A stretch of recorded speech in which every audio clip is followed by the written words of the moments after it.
इस वीडियो में हम क्लास 9 मैथ्स के 8th चैप्टर क्वाड्रिलेटरल्स की एक्सरसाइज 8.1 का थर्ड क्वेश्चन करेंगे।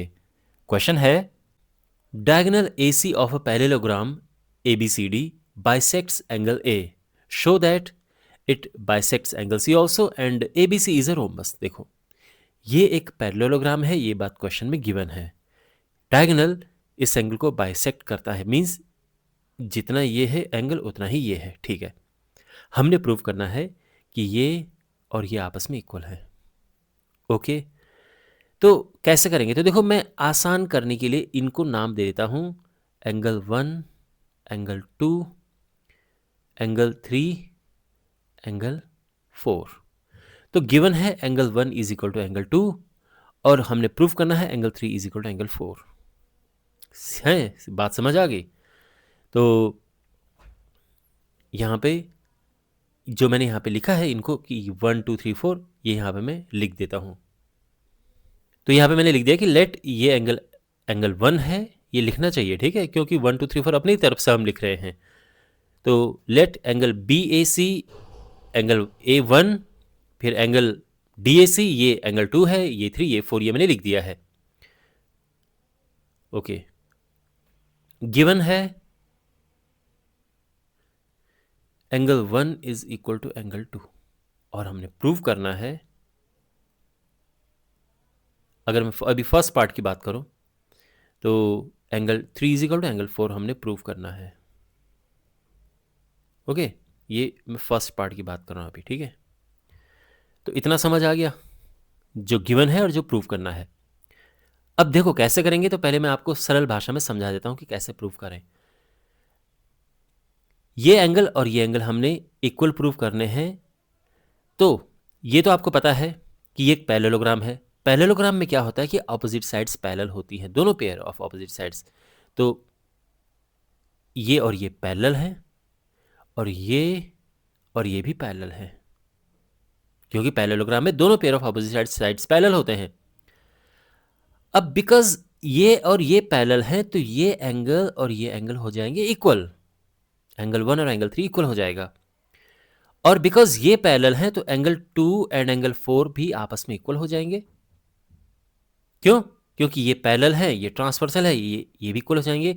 और ये क्यों इक्वल हो रहे हैं? इसको हम कहते हैं ऑल्टरनेट इंटीरियर एंगल्स। तो angle 2 is equal to angle 4, alternate interior angles.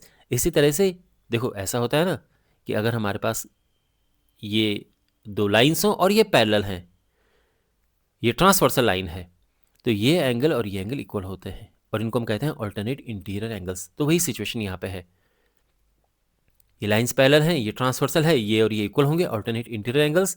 इसी तरह से ये पैरेलल हैं, ये ट्रांसवर्सल, ये और ये इक्वल होंगे ऑल्टरनेट इंटीरियर एंगल्स। ठीक, तो यहां पर क्या बताया मैंने, ये और ये इक्वल हैं।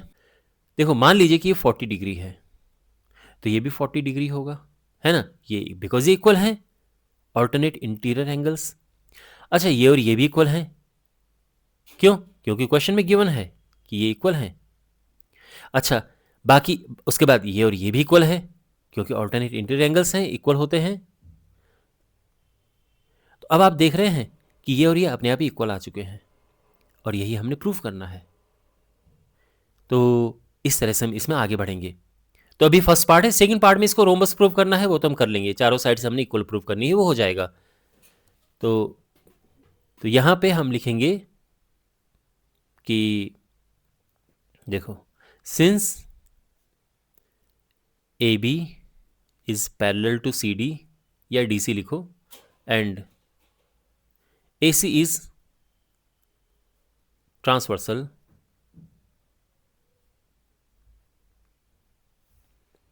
तो उससे क्या होगा कि ये एंगल, देखो ये पैरेलल है, ये ट्रांसवर्सल है, angle 1 is equal to angle 3, और reason alternate interior angles.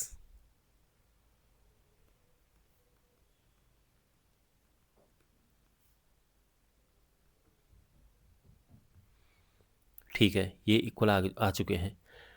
And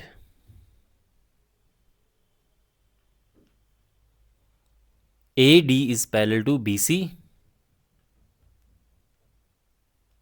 and AC is transversal.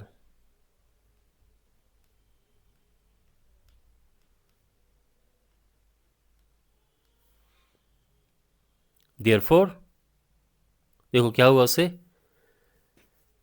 कि ये एंगल और ये एंगल इक्वल हो जाएंगे. Angle 2 is equal to angle 4 और रीजन वही, ऑल्टरनेट इंटीरियर एंगल्स. ओके, मैं शॉर्ट में लिख रहा हूं. ठीक है, तो 2 and 4 इक्वल आ चुके हैं. अब यहां पे देखो, angle 1 is equal to angle 2 है. ओके, क्यों? क्योंकि ये तो गिवन है. Therefore angle 3 is equal to angle 4 हो जाएगा. कैसे? बिकॉज एंगल 1 एंगल 3 के इक्वल है एंड एंगल 2 एंगल 4 की इक्वल है.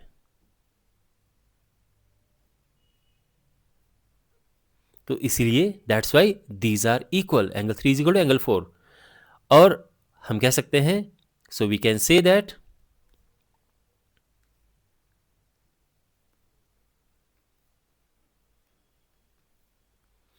AC bisects एंगल C, है ना, कि जो AC है एंगल C को भी बाइसेक्ट करता है, तभी तो एंगल 3 इज इक्वल एंगल 4 आया है ना. एंगल 3 एंगल 4 इक्वल है, यानी AC इसको बाइसेक्ट करता है. क्लियर है? ये चीज समझ आ गई. अच्छा, अब सेकंड पार्ट करते हैं. फर्स्ट पार्ट हो गया है, हेंस प्रूव्ड. सेकंड पार्ट करते हैं. अब हमने प्रूव करना है कि ये चारों साइड्स इक्वल है, बिकॉज हमने इसे रोम्बस प्रूव करना है, यानी चारों साइड्स इक्वल है, हमने ये प्रूव करना है. ऑलराइट, तो देखो, अगर हम ये प्रूव कर पाए कि ये और ये एंगल्स इक्वल हैं, तो ये साइड भी इक्वल हो जाएंगी, क्योंकि एक आइसोसेलेस ट्राइंगल बन जाएगा. तो 1 and 4 को कैसे इक्वल करें? तो हम ये जानते हैं कि angle 1 is equal to angle 2 है and angle 2 is equal to angle 4 है. भाई ये और ये इक्वल है, ये गिवन है, एंड 2 और 4 इक्वल है. अब ये बार बार क्यों इक्वल है ये लिखने की जरूरत नहीं है, ऑलरेडी हम मेंशन कर चुके हैं. 1 and 2 इक्वल है, गिवन था क्वेश्चन में. 2 and 4 इक्वल है, ऑल्टरनेट इंटीरियर एंगल्स. तो हम कह सकते हैं कि angle 1 is equal to angle 4. 1 और 4 इक्वल हो गए, तो therefore AB is equal to हो जाएगा BC. कैसे?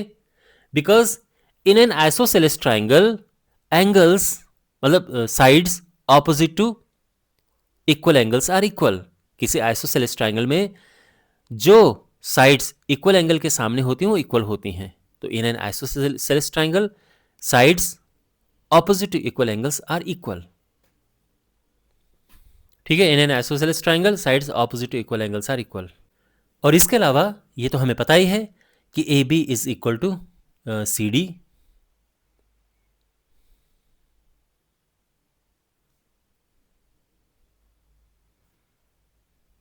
क्यों? Opposite sides of a parallelogram are equal. और इसी रीजन से AD is equal to BC है.